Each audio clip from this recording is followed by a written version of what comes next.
Peace, everyone. It's your brother man from the motherland coming to you guys live from the NY. Back with another one of that Repent or Die podcast. For those that don't know, I am your host, Jones, for the bound to by blood, not by conversion. You know, I'm out here to splurge with the word. Want to give all praise and glory to the Father, Son, and the great I am that I am, only name given unto the children of Jacob. And it's only spoken one language, the closer language where you can see it in Daniel 5 verse 25 and Matthew's 27 verse 46. Round of applause.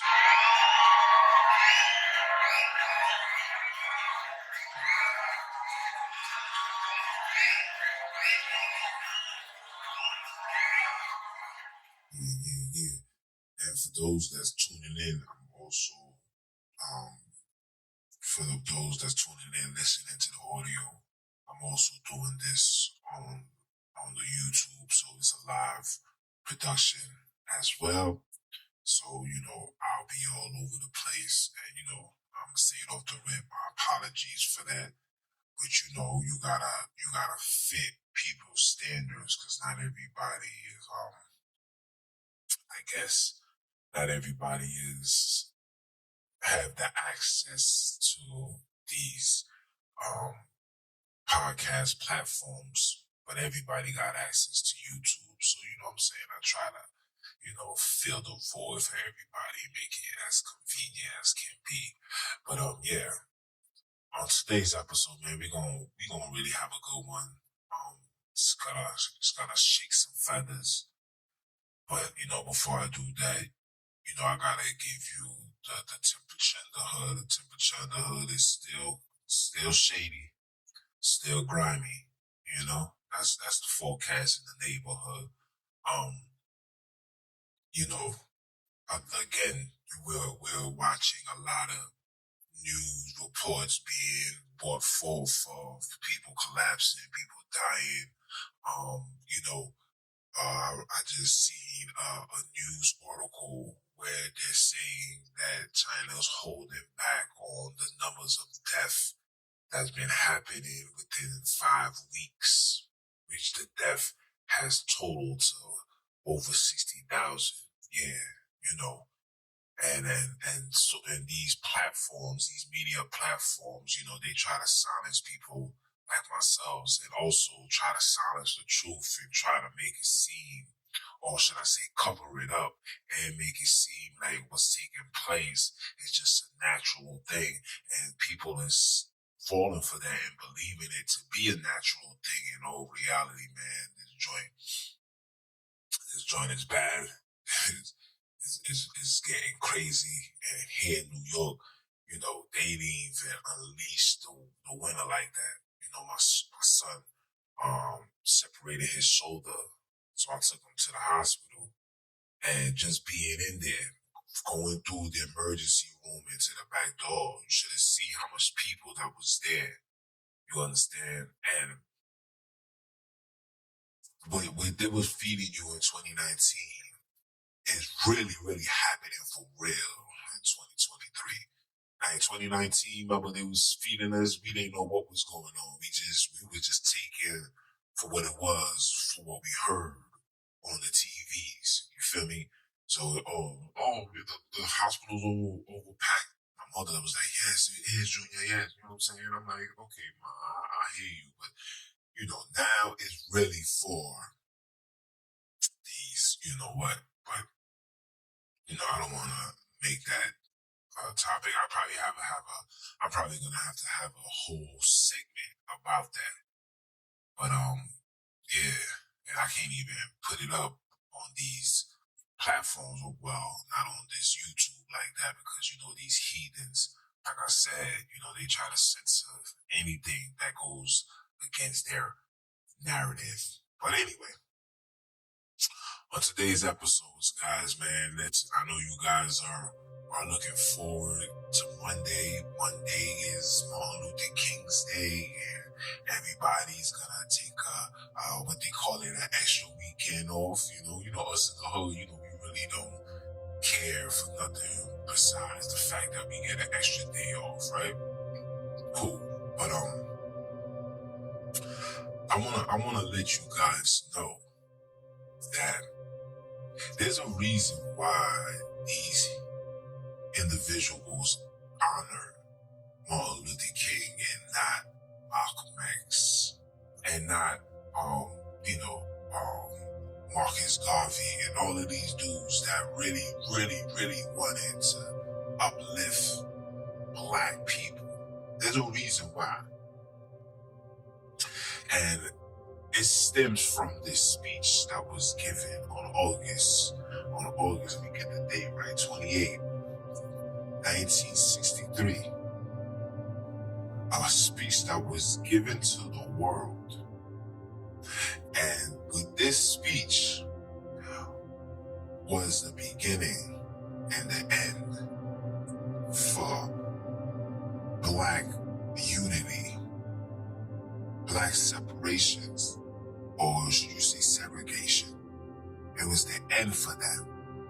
And because of that, you see what you see today in modern day time. So we're going to talk about how this dream, this I Have a Dream speech became a nightmare for black people. Yes, I said it. This I Have a Dream speech became a nightmare for black people. See, when this speech came together, first of all, you got to know who was the writers. Some people say Clarence Jones, but there was a lot of hands within this speech. In fact, this speech was also given in Booker T. Washington School. People, they don't tell you this. These conversations, these speech already happened, but they had to bring it to the main stage. And you're gonna realize that the Rockefellers had their hands within that speech, promoting it. You're gonna see that there was a lot of Zionists, Jewish handlers outside of the Rockefellers within that speech, organizing it, setting it up, putting it together. And when it was all said and done, it was delivered. And it was delivered as a hope. But people don't understand that this delivery wasn't just a hope. It was a blueprint. It was the tool that was used for these people to invade your space, invade your community, invade your religious belief, invade everything that you deem black. These people use that speech as the founding father to the integration of the black civilization. And I know everybody's gonna say, wow, why would you say that? Look at the beauty that comes. I'm able to go into restaurants where it was once owned and was only for white folks, and now I get to go in there and eat seasonless chicken. I think I'm now able to go in there and drink beer and eat the defiled food that they eat. You know, we went from just eating shrimp. Now we can have a boar's head with crab legs and pig's backs all on one sack, courtesy of the sacrifice, the hard work that Martin Luther King did for us. Now, when this speech was collated, you gotta understand something. And you know, I always have to give this reminder that we as black people, whether you want to be called colored, you want to be called a Negro, a Hebrew, you know what I'm saying, melanated, we were sent here for servitude. Let me say that again. We were sent here for servitude. We was here to serve. We are still serving till this day. Okay? You understand that? Some of you guys fail to realize the fact that we were sitting here for servitude because you have a servile job that's paying you good money that's allowing you to keep a roof over your head. I understand that. I get it. But you must always remember, you were sitting here for servitude. America is not a nation. It's not a country. This is an organization. This is a corporation. Okay? This is the land of possibilities. This is a capitalistic society, which means that whoever's in charge must stay in charge by capitalizing on people. That's why they turned America from once being a hardworking nation to a consumeristic society, where now we can just buy. I want. I don't want to do the work. I just want to receive. This is when it becomes. But I digress. Right? You must remember that we were sent here for servitude, and that these people, you understand, will never want your best interests. And when they ever in their life ever bring forth something, it's always an agenda behind it. And that agenda is always, I repeat, is always to affect Black and brown people. This is not a lie. This is the truth.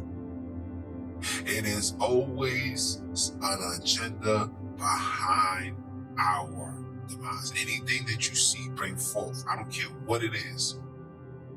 I don't care what it is. They bring a new system, video game system. Just know that there's an agenda behind it. What's the agenda behind video games? Video games is cool, it's cool, it's fun. Yeah, it's called the stagnant tool. It's a tool that's gonna keep you stagnant, stop you from being productive, stop you from wanting to achieve, and let your brain work to challenge, open up different particles of your mind to bring forth creativity, greatness that's gonna benefit you long term, that can change the world. So they gotta create these things. This is why these stuff come annually.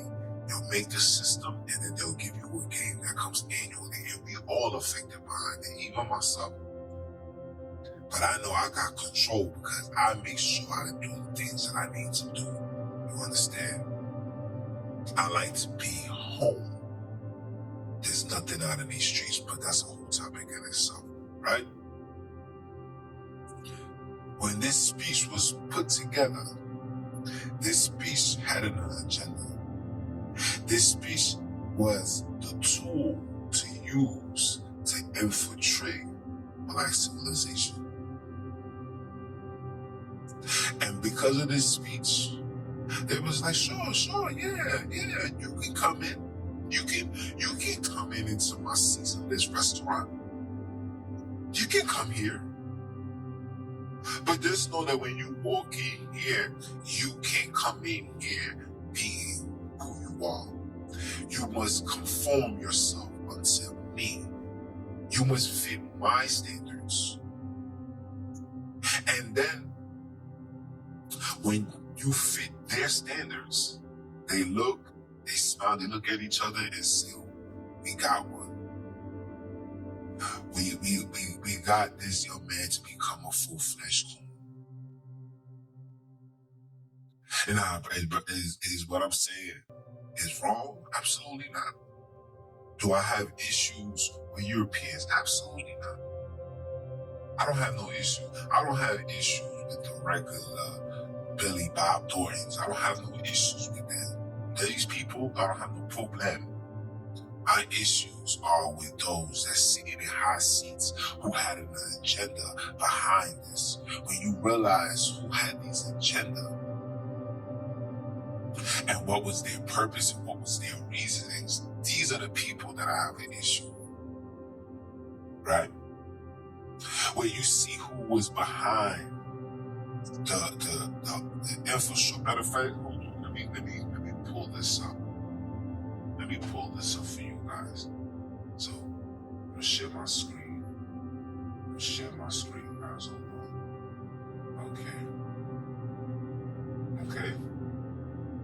Let me see if it's right here. I'll show you. This is the I Have a Dream speech. We on Wikipedia. See, I don't go into the stuff that these people write about. I really don't even want to read all of this. Actually, I just want to click to the right. So for those that's on YouTube, when you go, for those that's on YouTube, you can see. But for those that's tuning into the audio, type in the I Have a Dream speech and click on the Wikipedia. When you go down, right, when you see speech title and the writing process, right, when you go down and you look to your right, it's going to say leaders of the March on Washington, photographed in front of the statue of Abraham Lincoln on August 28, 1963. So they go from left to right. Okay? Let me read this to you. You got Whitney Moore Young, was an American civil rights leader, trained a social worker. He spent most of his career working to the end of employment discrimination in the United States and joining the National Urban League from relatively passive civil rights organization to that aggressively, and you gotta click on it for the rest. Then you got Cleveland Robinson, who was openly gay civil rights leader. I'm not gonna read about him, right? Then you got Philip Randolph, okay, that was an American labor unionist and civil rights activist. In 1925, he organized and led the Brotherhood of Sleeping Car Porters, the first successful African-American-led labor union. Okay, this is his purpose. And you got Martin Luther King, right? Everybody knows who he is, right? Then you got Roy Hawkins, was a prominent activist in the civil rights movement in the United States from the 1930s to the 1970s. Hawkins' most notable role was his leadership of the National Association Achievement of Colored People, which you guys know as the NAACP, right? Okay, so that's Roy Watkins. Okay, so now standing from right to left, you have Matthew H. Amman, was an American Catholic layman and civil rights activist. He was the leader of the Catholic Church involvement in the civil rights movement, and in the 1960s founded and became the executive director of the National Catholic Council for Interracial Justice. Okay, this you gotta pay attention. These are the leaders, right? Joachim Prinzi was a German-American rabbi who was outspoken against Nazism and became a Zionist leader. As a young rabbi in Berlin, he was forced to confront the rise of Nazism and eventually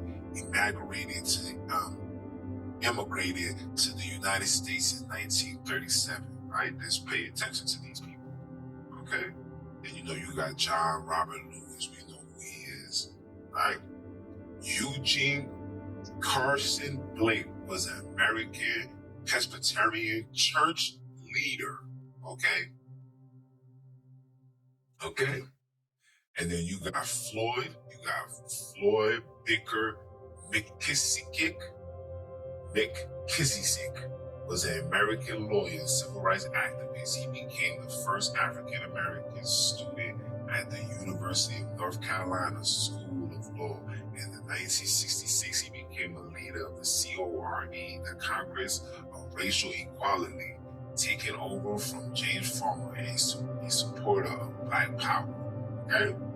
And then you have Walter Phillips Church was an American leader of organized labor and civil rights activists who built the United Automotive Workers, UAW, excuse me. It's one of the most progressive labor unions in American history. He saw labor movements not as narrow special interest groups, but you gotta click on it to see the rest. But these are the people that had their hands in our work in this speech.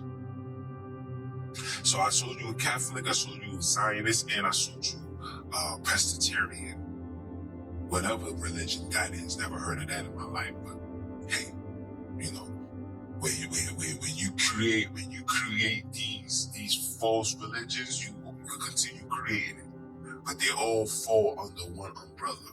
Because even Martin Luther King, he was a Baptist pastor. All of these people, you gotta go to the Zionist theologian schools to be taught. You can't be nothing when I'm going through these schools, right? But I digress. Let me read this.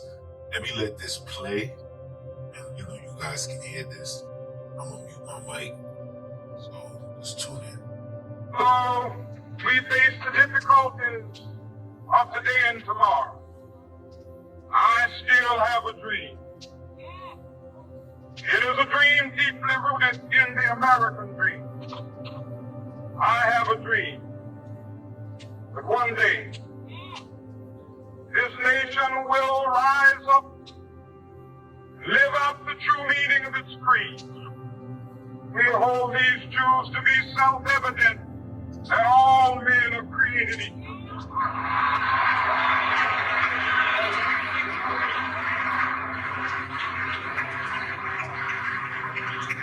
I have a dream that one day on the red hills of Georgia, sons of former slaves and the sons of former slave owners will they be able to sit down together at the table of brotherhood. I have a dream.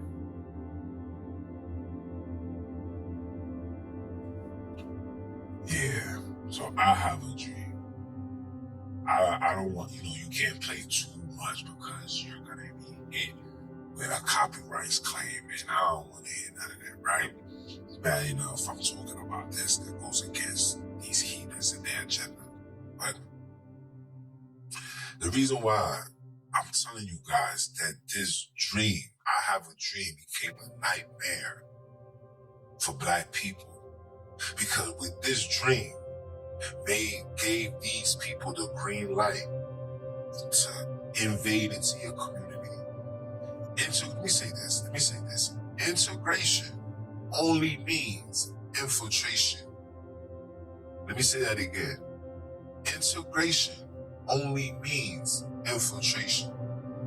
And with this speech, it gave these other nations the green light to come into your community, set up shop.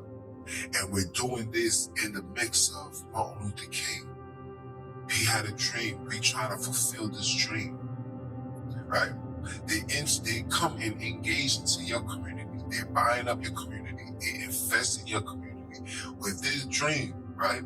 They also brought themselves into your community, which came in European custom. This is why today in 2023, your child has to learn about any curriculums that they feel fit for your children to learn. Once upon a time, let me say this with segregation. Once upon a time, when children was in these segregated schools, these children was learning about Black stuff, Black history. We was talking about stuff in slavery. These children was being fed things that was beneficial. This is why you see, when you look at history, we was more successful then, had more knowledge then than we do now. We had the urge to fight and stand for something then than we do now. See, with this, I have a dream. It was a level of teaching colored men to be passive, submissive, calm, patience, follow the footsteps of Martin Luther King. Look, he had rocks thrown at him, and he kept singing, nonviolent, nonviolent, nonviolent, nonviolent, right? That's all they keep saying. That's all they kept saying, right? And then we pick up on this pattern. And then we deem to believe that our way to make change is to protest, is to march. He put his knees on George Floyd's neck, so we gotta march because that's what Martin would have did. And I ask, did this march achieve anything for us? Because now I'm looking at 2023, I don't see no more of mommy and daddy stores. I don't see no more of uncles and auntie stores. I don't see none of this no more. Everything now, especially in our community, is franchise-run organizations that has absolutely no ownership of Black people in it. This is a fact. So these are the things that we're seeing now. Places like Circuit City, Best Buy, and all of these organizations came and took over communities. And our people desire to go there instead of going to mommy and daddy stores. And when they go to mommy and daddy stores, they feel like because we're Black, we're supposed to get a discount. But we'll go inside of these franchise stores and don't even question the price. Saying, yo, $600, bro, you can't beat that. You're going to save $600 and you see the same TV or any level of appliance inside your mommy and daddy stores, and we'll say something like, yo, that's $600, bro, you wallet, so I only got $400. And because of things being so hard, sometimes we gotta accept that. And now that the mommy and daddy stores is out the way, guess who's the new mommy and daddy stores? You got your Arabs now. You got your Arabs. You got Jewish companies, organizations that's in the center of the hood. I had to pick up a package. Where do you think I'm picking this up at? I'm in the trenches of Notion. I'm in the trenches between Notion and I forgot it's like a little cut street that you gotta turn when you're coming down Atlantic. You bust a quick right. I think it's Perry Street or something. I'm in the whole big building in the hood. These dudes driving Teslas and all that. While dudes is on the corner getting high off drugs, which was also put in the community by these people. That came along with the I Have a Dream speech. Because when we was governing our own, certain things we wasn't allowing. You know when you had the crackhead family, we shut them away. Now we got organizations, we got centers that could take these individuals, put them inside of these so-called social service programs, and they're not trying to fix that person. They're trying to give this person a state of comfortability where he can find comfort and still continue to do his activities free 99. Listen, here in New York City, they got a place in Harlem where you can just walk in there, like literally walk in there to get high off heroin. This is a fact. This is what the I Have a Dream speech has done unto our community. Now, Black people desire to be Europeans. We don't want to be us. We don't want to stand on us. And every year, they got to reprogram you, right? So every year, you'll find colored people trying to find their own. Going through their trials and tribulations, seeing the wickedness of these people, seeing another cop murder a Black man, the man in justice, the man in this, the whole shebang, right? And then out of nowhere, here comes January. You get over the New Year's, we did the 5, 4, 3, 2, 1, the ball drop, and then we're trying to, how can I say this? Trying to have a New Year's resolution. We try to be better this year than we did last year. This is the same thing we do all the time, right?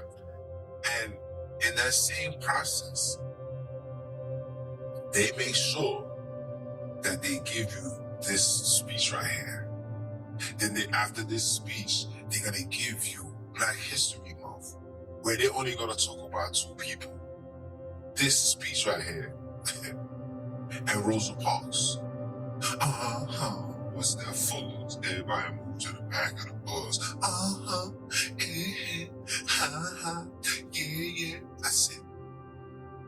And then they're gonna give you these athletes that's gonna say that Martin Luther King, his speech, that I had a dream speech, is the reason why we're able to play basketball. Why we're able to go into restaurants and be amongst other people. And when you sit back, and you pay attention, you will understand that the only people that has been affected behind this speech has been Black people. We're the only ones that have been affected. These heathens has never changed. I mean, yes, they did. You're right. They came in, now all of a sudden they can listen to hip hop. They can do whatever. They can do whatever they want now, because they're your brothers. We have a dream that everybody should be seen equal. We will never be equal, because if it was equal, the economic poverty level would have been out of balance. There would have been the same amount of rich Black people, the same way they got rich white folks. Elton Musk shouldn't be the only billionaire that's able to do stuff. Black people should be able to do stuff too. Racism should be eradicated, but racism still to be here to this day. When I look into my neighborhood, the police that's running around, the D's that's hopping out of cars, 10, 15 deep for 3 young Black men, usually don't look like me. Don't look like me. And they ride around mean mugging and just looking for somebody to bother. This is a gang. This is what I Have a Dream speech has done to us. This I Have a Dream speech said, listen, you guys can take the keys of my life and direct my ways and allow me to just be a part of you guys. I just want to be accepted. I just want to be loved. I just want to be able to go into your clubs and go into your restaurants and eat seasonless chicken and be happy. Do things that you guys do. And when you come into our stuff, we're gonna find it amazing. I remember when these Europeans was finally learning how to dance. It was like, yo, remember that heathen girl in the Missy Elliott video? And it was like, yo, Shorty know how to dance, word. And we was all excited. But then when we try to dance like them, they said, get out of here, nigga, don't come over here. And now they owning everything. Hip hop is not owned by colored people no more. Hip hop creativity is not decided by Black people no more. And if it's decided by Black people, guess what that Black man better do? He better make sure that he's pushing the European agenda. And a lot of times, and you see a lot of people taking their lives, a lot of people is losing their lives, being drugged out because of the wickedness that they see. Facts. And I can't wait to get this Jaguar Rice sister on the show so she can talk her talk. Oh yeah, we gonna make it work. Right? But these are the things that's going on. This is what I Have a Dream speech has done unto us. It had allowed these people to integrate. Even me, being in the social service, I come into these organizations, and when I look up and I see the chairman, the CEOs, whatever you want to call these people, I realize they're never us. They're not us, but they all in our community. They're all giving support, but their support comes with policies that the workers gotta follow. You're not allowed, in one of the policies, you're not allowed to put your beliefs upon people. Mind you, this is a black man helping black people that we all know what we talk about, but you're not allowed to do that. You're not allowed to force your belief. That's one of the policies, right? You're not allowed to force your beliefs, but yet these same policies, these same people will also look you in your face and say, well, the policy says that you gotta get situated in order to continue working. But I thought we was in an organization where we don't force people to do nothing. We just here to help. You see the contradiction and the foolishness and the wicked and evil? It's like we the only ones that gotta conform and comply to the foolishness, but these people come into our environment and come with rules and regulations off the rip. This is what we're doing, guys. This is what the speech has done. And now here we are, 2023. Nothing has been achieved. The only thing that's been achieved is the demise of the black man, the black woman. These people has integrated. Excuse me, let me take that back. These people have infiltrated our culture, our livelihood. They have integrated, let me rephrase that. They have infiltrated our ways of relationships, have changed the viewpoints of thoughts between a man and a woman. Give women options. Give men speculations. What's that word called? When it comes to me, I'll tell you. Women gets options. Men, you don't get that. You get, this is what it is and that's it. This is what these people have done. And it's only going to get worse. I mean, if you guys don't see it now, I don't know what to tell you. If you guys don't see the state that we are in as black people, I don't know what to tell you. If you don't see that, I was just listening to Anita Baker and just listening to how beautiful the music was, to the music that we're listening to now. How these people has integrated, excuse me. They infiltrated your music and turned R&B, which used to be rhythm and blues, to rocks and blunts. So now, your best R&B singer is a crackhead. Your favorite rapper is a talent-telling, drug-using, aka gangster / drug lord. But watch out for these RICO laws. Oh. Am I lying? Rocks and blunts, baby. They didn't change rock and roll. Oh no. They just, everything about us, they changed it. We got rock, hip hop. I don't know what that is. Everybody's Future running around calling himself Future Hendrix. Everybody just want to be crackheads now. This is what it is. This is where we at. Who pushed this narrative? Who's promoting that? Oh, it's something new. No, they're talking about taking drugs. Yeah, push that. Now we got a new wave that's out called Drill to Kill. Run around with the steel. Get locked up and be eager to squeal. Hey. Rocks and blunts. Okay? Listen, hip hop should be named to the drug spot. Okay? This is rap now. We don't listen to hip hop no more. We listening to the drug spot. You go into your car, it feels like you're heading to the trap house to go get some crack. But I leave it as that. This is what the I Have a Dream has done. It has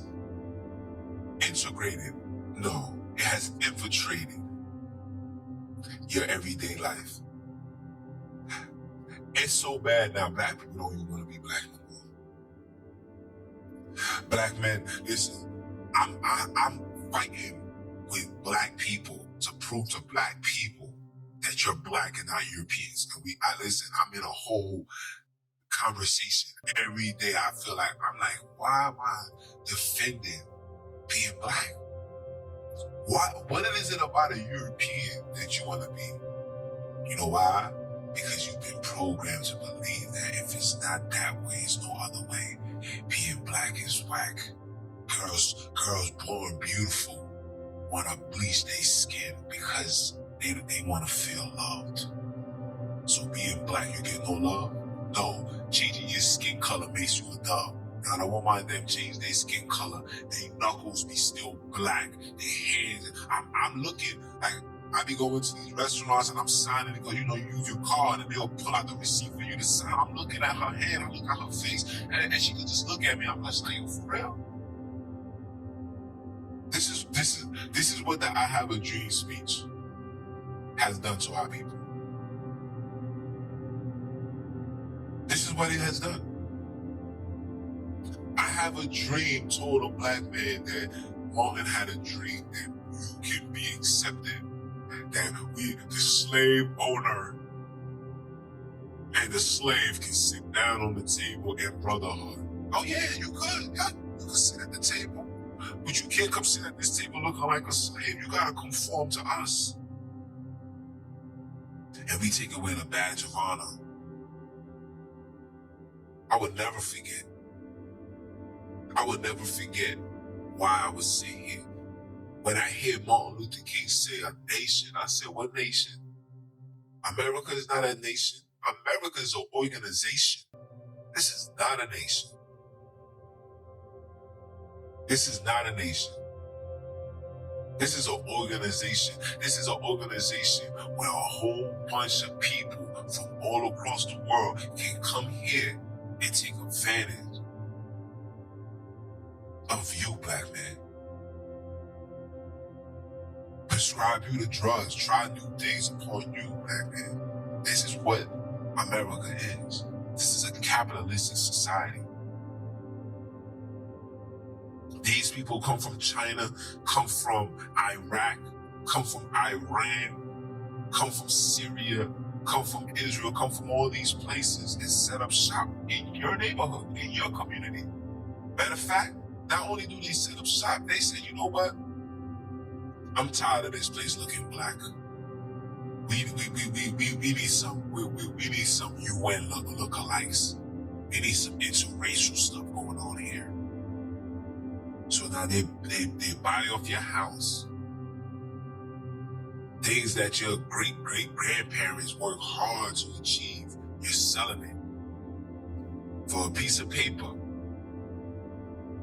They then break this, they say your house going for foreclosure. When they go, they listen, these people pay attention to the market. They know whose houses is behind on rent, mortgage, whatever, and they come with you with an offer that you just can't refuse. And you pay it, they move you out, they give you just enough. They don't give you enough to sustain and be productive and achieve and get involved into the business, real estate, and you got enough money to buy a house and buy another house and put it down. But no. They just give you enough because after New York taxes and everything that you owe, you're probably left with 1/3, if not lower than that, of the value of your house. Then these people buy it all, put a big old building that can hold at least 15 to 20 units, even more, and charge people $2,000 to $3,000 a month. And they're getting that every month. And that non-property that you gave up is making roughly, let's say 1.5 annually. And that's just one. Then they buy another one and another one. You should come to my neighborhood. You should come to my neighborhood. The whole of Flatbush is looking like Manhattan. Oh, they getting ready. Oh, they getting ready. I got a book called The Illuminati too. You guys should read it. Within that book, they'll tell you their agenda. They will tell you their agenda. You understand? They're going to tell you their agenda. They said by 20, listen, even the dude, what's his name, Charles Schwab, he said by 2030, you Negroes, heathens, and the heathenites shall own nothing. You guys can't own nothing. Everything is going to be off subscription. They're doing it now. I can order something right now. You can pay one-time fee, or you can subscribe for a subscription. It's going to be cheaper, but every month they're going to take that same amount of money out your bank account. This is what they're doing. This is what all this foo-foo is for. All of these medical procedures, mandates, necessary. This is what it's for. But I digress. I don't know what I'm talking about. I'm the one that's out here wilding, right? It's cool. But I say that to say this, man. The worst thing that ever happened to us, that I Have a Dream speech, was a nightmare for Black people. We haven't recovered. I don't think we can ever recover. I think these people have brainwashed us so severe that listening to something like this will be deemed as me hating. And it's not me hating. I'm just trying to open their eyes and let colored people know what these people was telling us was a complete BS. Listen to your grandparents and their stories. They'll tell you how beautiful their community once was, when it was just Black people. You know, you would come out your house and you could see your neighbor and say, "Hey, sir, how you doing? Hey. Your child was acting up. The community disciplined that young man. And then got home and got disciplined again for allowing the community to discipline. This is what we came from. But the I Have a Dream speech then now told us, you should not put your hands on a child. You should talk to them. That is child abuse, and you can go to jail, and your child can be taken away. Pay attention to the laws that was put into play after that speech. Pay attention to the laws. If you think that I'm lying and I'm just speaking out of my behind and I don't know what I'm talking, I'm just an ignorant colored man or Black man, whatever. If you thinking that I'm lying, just look it up. Look it up. Look up all the laws that was put into play after 1963. And look who is affecting. Who's still being symbolized, sexualized, desensitized. Ooh, it's only us. And it started with this speech right here. I have a dream that became a nightmare to Black people. I mean, after that, guys, I don't know what to tell you. I played it for you. And these are the things that these people use. And when you pay attention, you notice that Europeans get excited and want to show love for Martin Luther King's Day. Get excited. You know why? Because in their mind, they're like silly rabbits, tricks for kids. In your land, I need that. I'm taking this, I'm taking that, I'm taking whatever I want. And I'm going to do it in the mix of unity, interracial, integration. That's what I'm going to do it as. But you can't even go into their neighborhoods. Go into their neighborhoods. Try to buy a house. I'm telling you, this is everything that I'm telling you is facts. We did the studies. We did the hypothesis. We did the theory. Hey, let's see if we could buy this house right here in this neighborhood. Oh, yo, this right here? Oh, it's roughly $7 million. Knowing that we can't afford that. Yo, yo, call Billy, man. Ask Billy and see what they can do. You know, Billy comes over, say, hey man, listen, I'm a newlywed Caucasian man. I'm from such and such. I want to move to New York. I want to buy this property. How much you could? Oh, for you? This is a wonderful thing. The owner, he's willing to give it up for $750,000. This is a fact. This is a fact. But they'll come into your neighborhood and say, listen, man, I give you $200,000 for this whole house right now. You know you need it. Because the daddy and mommy stores, they can't sustain, they can't compete with these franchises that's getting money, getting funds and investments shoved down these corporations intentionally so they can stand strong. While mommy and daddy stores are struggling to make ends meet, mommy and daddy stores gotta go for sale. Mommy and daddy stores gotta give up that slot. And who comes? Here comes another franchise. Put millions of dollars in this franchise, into this location, so it can be the remaining place after everything is gone.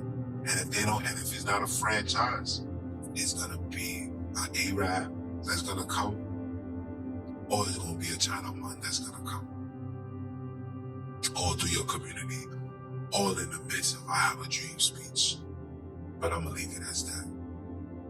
So when you guys hear this I have a dream speech, it's a dream. It was a dream come true for them. And it was a nightmare for me and you. It's your brother, man, from the motherland. I came to you guys live from the NY. Listen, you know who I am. I am Mr. Keep My Foot on You. Heathens, He-Girls, in the newly installed Heathenized Necks. Are you dumb? Or are you dumb?